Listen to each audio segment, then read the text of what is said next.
Okay, we're going to start with the harmonic analysis of Weather the Weather, the Laurent Garnier remix. So, first off, sorry for any of the noise in the background. I'm on a large boat and the engines are running. So first step is to find the tonic pitch. This is kind of what everything's going to be centered around. We have a good clue here at the beginning, which are these octaves that are happening.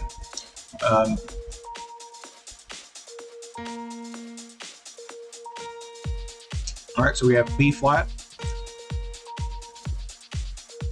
and I'm going to use flats instead of sharps. I come from a wind instrument background. We like to use flats. So in addition to those octaves, we can kind of double check our theory when the bass kicks in.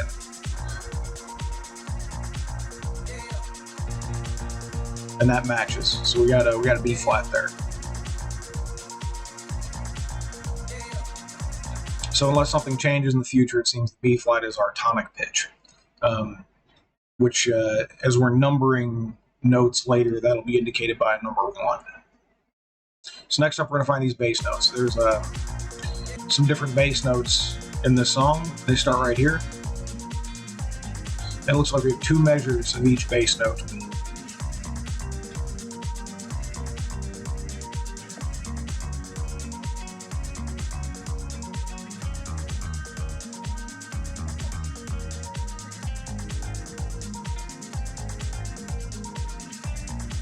So we're going to go back and listen to that again, start picking notes out.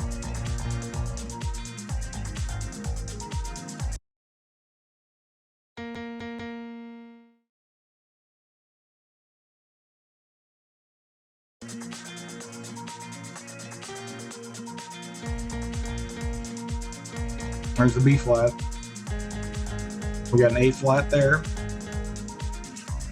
Okay. So B flat to A flat. And as we pick out these bass notes, we can start to get a clue of what other notes are in the scale. The scale is kind of the framework of the structure of all the harmonies and everything. Okay, so our next 2 notes. Got a C and a D flat.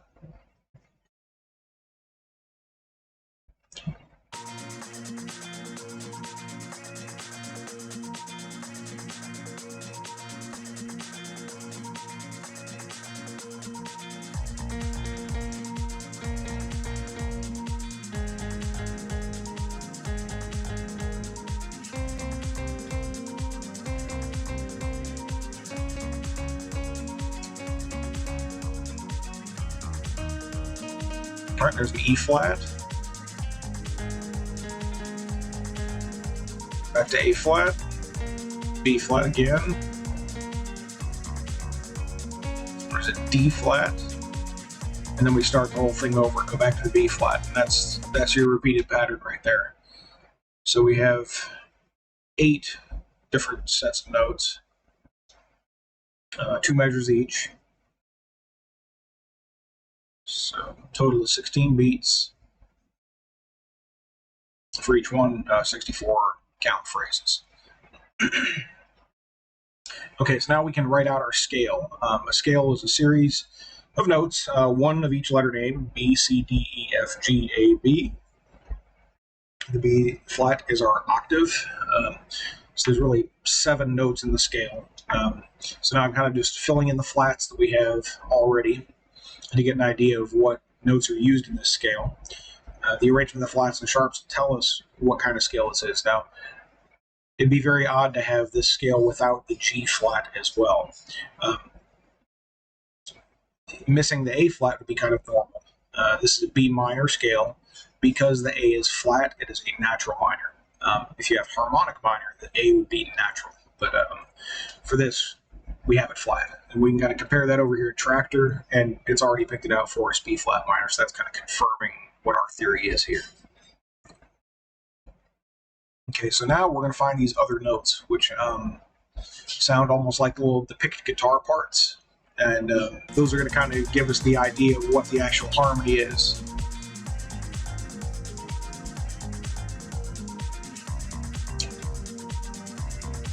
Sorry, I gotta rearrange my windows. Okay, so start this back over. I'm going to pick out these these little parts here. I'm going to set loops and then slow the tempo down to make it a little bit easier to pick out the notes.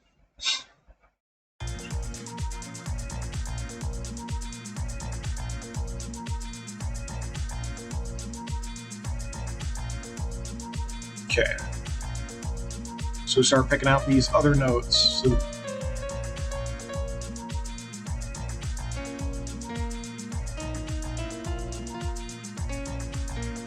So here we have D flat, B flat, and F.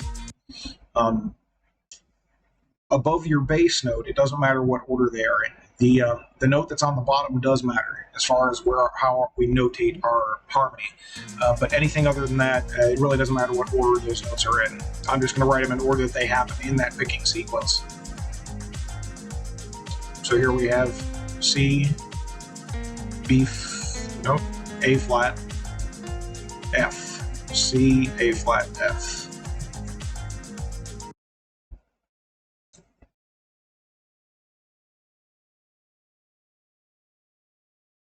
Okay, and then kind of repeat this process for every other set of these bass notes.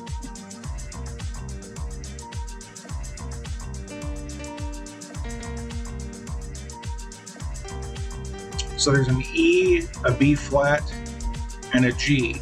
So this one's going to be kind of odd because E and a G are not in our scale. Those would be an E flat and a G flat normally. So this one is probably going to be a little bit tricky as far as, just a D. So the G is the odd one out there. I'm going to save you the process of picking out the rest of these. I already did this previously. I'm just going to go ahead and note all these down. So to pair with the D flat bass note, we have D flat, B flat, G flat. To pair with the E flat, we have D flat, B flat, E flat. The A flat has a C, A flat, and an F. That B flat has a D, a B flat, and a G. And the D flat at the end has a D flat, B flat, and G flat. So those are all of our other notes there. So now what I'm going to do here is I'm just going to write out the triads. A triad is pretty much every other note stacked on top of each other. So a B flat goes with the D flat and the F, the C, the E flat, and the G flat. Here we have the D, the F, and the A flat, the E, the G flat, the B flat. And so I'm going to keep stacking these up. These are called triads. And they're built with the 1, the 3, and the 5 is essentially the root note, the third, and the fifth scale degree above those notes. And so now I'm going to label all these with what type of chord they are. We use lowercase Roman numerals for minor chords. That little circle indicates a diminished chord, which means the fifth is lowered by a half step. An uppercase Roman numeral is a major chord. And these numbers, the 1, 2, 3, 4, 5, indicates the scale degree. Like the B flat is the first, the C is the second, the D is the third, so on. And so you essentially have 7 scale degrees. So now what we're going to do is try to find out what the actual harmony is. Like, how do these notes stack up in each under each bass note or on top of each bass note? And what is this chord? What is it? So the first one, B flat, has a B flat, D, and F. That's just your 1 chord, the minor 1. So here we have A flat, C, A flat, and F. So I'm going to try and find out which of these triads has the most of those letters in it. So right there, the A flat, C, E would be my first guess because the A flat's on the bottom, but it doesn't really match that. Here it more matches the 5 because the F and the C are in there, and we have the A flat. But now the F is not on the bottom. The A flat is. That's called a first inversion chord. We're going to notate that by putting a little 6 up above that. Pretty much shows that we have a 6th interval above the bass note, which is the F above the A flat. So now we're going to check the next one, the C, D, B flat, G, and this one again is kind of tricky because, again, we have that G, which is not part of the scale. So we have to decide, is that G actually in the harmony, or is it what we call a non-harmonic tone, which is a note that might be thrown in just for color or just as part of something else the composer's trying to do. Here, I think it is part of the chord, just by the way the structure is set up with the picking of these guitar parts. It sounds like a harmony and not necessarily a melody that's passing through or something like that. So here, I'm assuming it's the 2.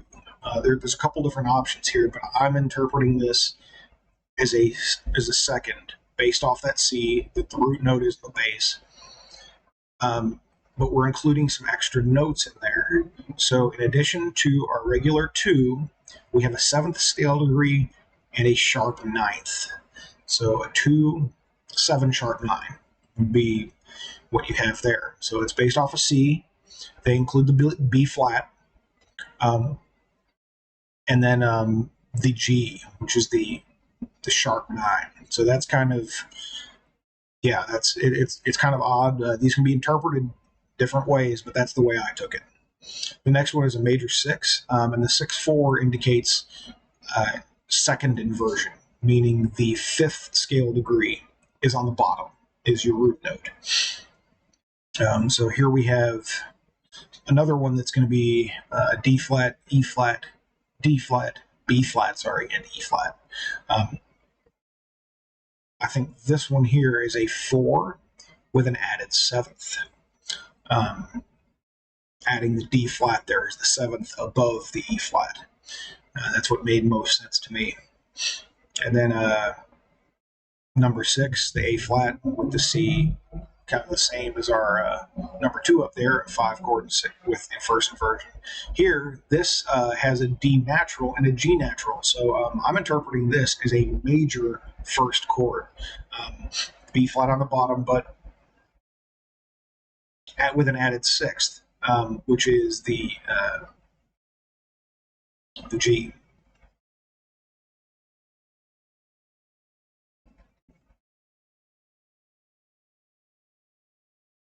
So here it is. Oh, and that last one, the D flat, B flat, G flat, is another major 6th in second inversion. So there it is, our harmonic analysis.